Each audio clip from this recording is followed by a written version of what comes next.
The sound of my belongings hitting the driveway echoed through the quiet suburban street. Aunt Diane stood in the doorway of my childhood home, her face twisted with satisfaction as she watched me gather my scattered possessions. "Maybe this will teach you some responsibility," she said, dangling my house keys like a taunt. "Your mother always coddled you too much. That's why she made me executor.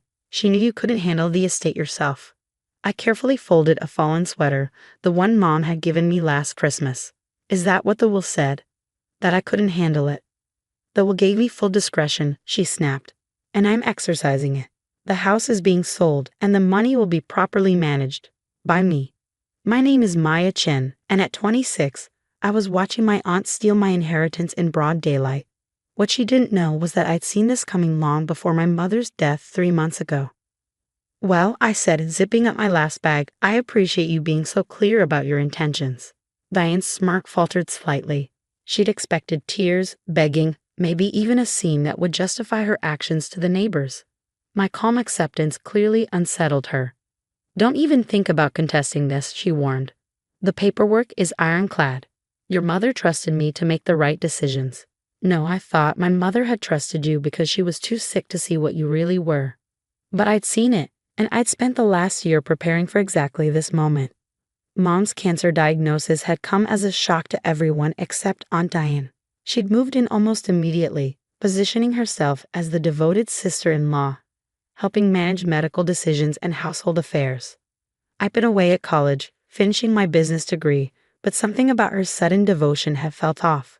It wasn't until I came home for spring break and found her going through Mom's financial documents that I understood what was really happening.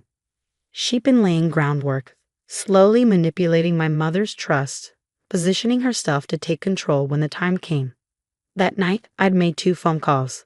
The first was to James Chen, no relation, a family friend and corporate lawyer who'd helped my father build his business before he passed away. The second was to my best friend Sophie, who worked as a forensic accountant. "Your aunt's been busy," Sophie had told me after reviewing the documents I'd managed to copy. "She's already set up 3 separate LLCs and started transferring assets. Classic preparation for asset stripping. Can we stop her?" I asked. "Not directly, not while she has your mom's power of attorney. But we can build a parallel structure, create something she can't touch." And that's exactly what we'd done. For the past year, while Aunt Diane thought I was focused on finishing college, I'd been quietly building something she'd never see coming. Now, standing in the driveway of my childhood home, I watched her close the door on what she thought was her final victory. She had no idea she'd just given me exactly what I needed. Clear, documented proof of her intentions. I pulled out my phone and sent a quick text to James. "It's done." She took the bait. His response came immediately. "Meeting in 30 minutes. Bring everything." I drove to James's office downtown, my car packed with the belongings Diane had so ceremoniously evicted. The modern glass building felt a world away from the suburban drama I'd just left behind. "Right on time," James said as I entered his conference room. Sophie was already there, laptop open, along with 2 other people I recognized from our planning sessions, Michael from the SEC and Sarah from the district attorney's office. "She did exactly what we predicted," I said, setting my phone on the table. "I recorded everything." She explicitly stated her intention to sell the house and manage the money herself. Sarah nodded, making notes. "Perfect. That's the last piece we needed." The recording, combined with the documentation of her asset transfers over the past year, gives us a clear pattern of financial abuse.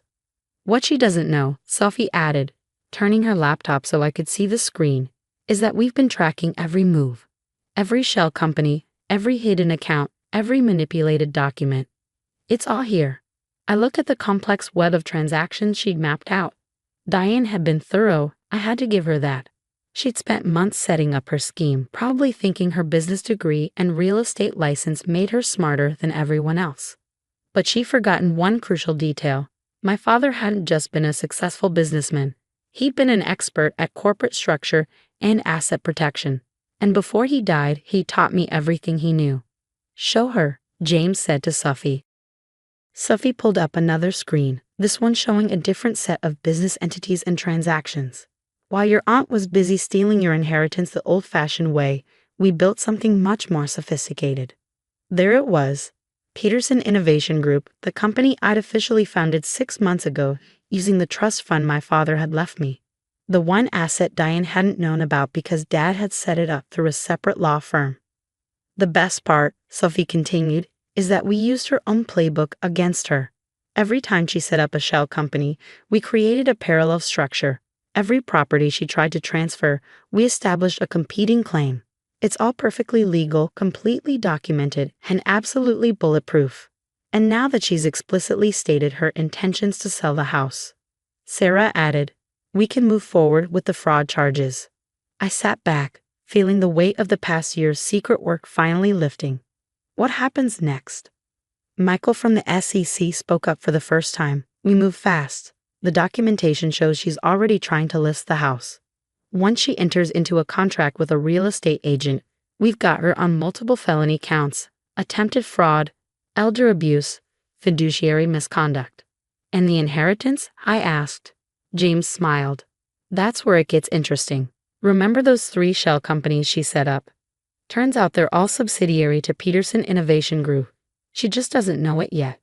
Everything she thought she was stealing, she's actually been transferring it right back to you. I couldn't help but laugh. Dad would have appreciated the irony. One more thing, Sophie said, pulling out a file. Remember that rental property she convinced your mom to sign over last month? We found some interesting discrepancies in the paperwork. Looks like she forged your mother's signature, and we can prove it. The pieces were all falling into place, just as we planned. While Diane had been playing checkers, thinking she was so clever, we'd been playing chess. When do we move? I asked. First thing tomorrow, Sarah replied. We'll need you to come down to the station to make a formal statement. Once that's done, we can execute the warrants. I nodded, thinking about Diane in my childhood home, probably already on the phone with real estate agents, completely unaware of what was coming. Maya, James said softly, your mom would be proud. You handled this exactly the way your father would have. Patient, strategic, and always 3 steps ahead. I touched the locket I wore, the one containing photos of both my parents. They taught me well. Dad always said the best offense is a good offense, and Mom taught me that sometimes you have to let people show their true colors before you can deal with them properly.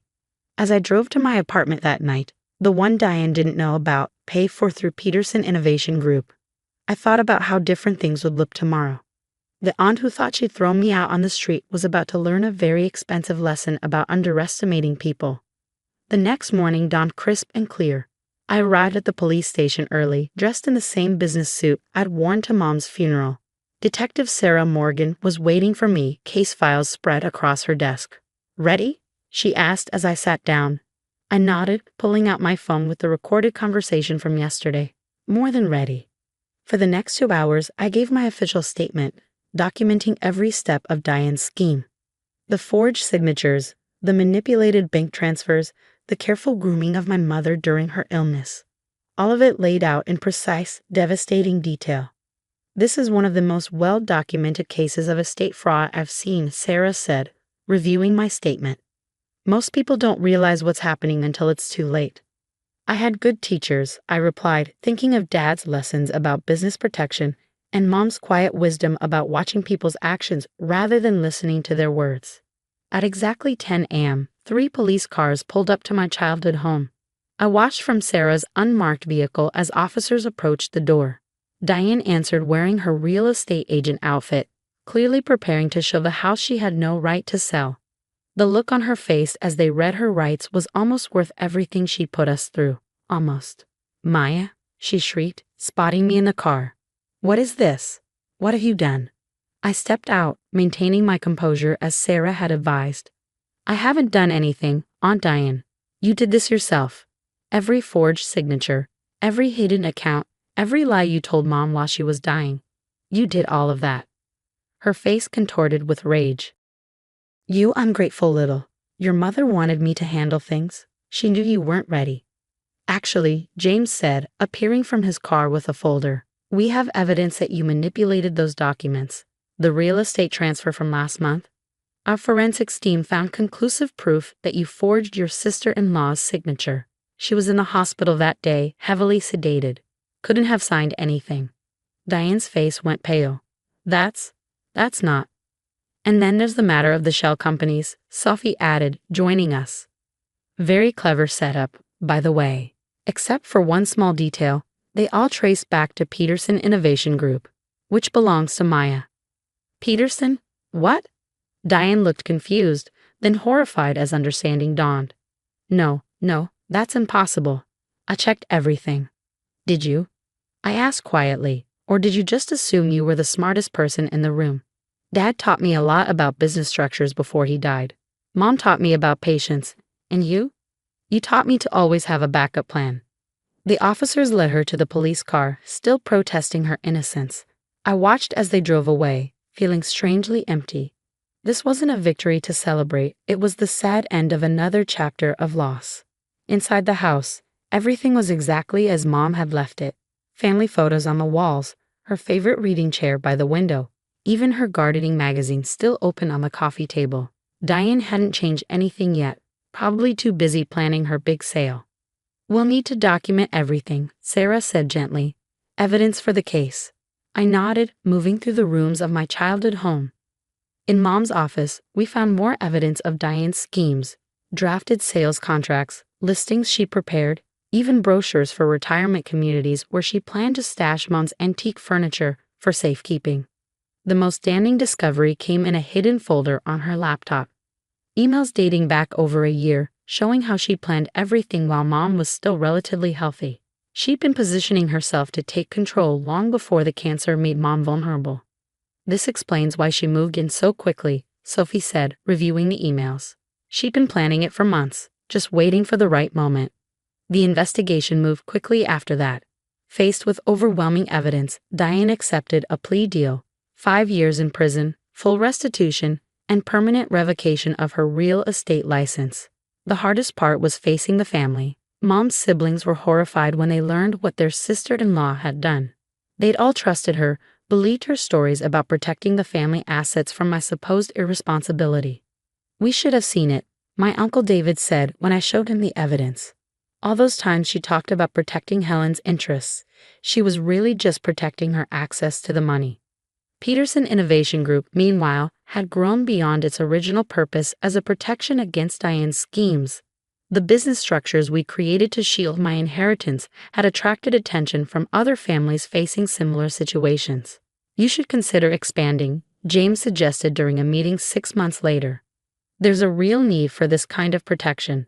Your father would have loved the irony, turning Diane's attempted theft into a legitimate business helping other families. He was right. Within a year, Peterson Innovation Group had evolved into a specialized consulting firm, helping families protect their assets from predatory relatives and fraudulent executors. Every case reminded me of Mom, of how vulnerable even smart people can be when faced with illness and manipulation. I kept the house, of course. Restored Mom's garden, maintained Dad's study exactly as he'd left it.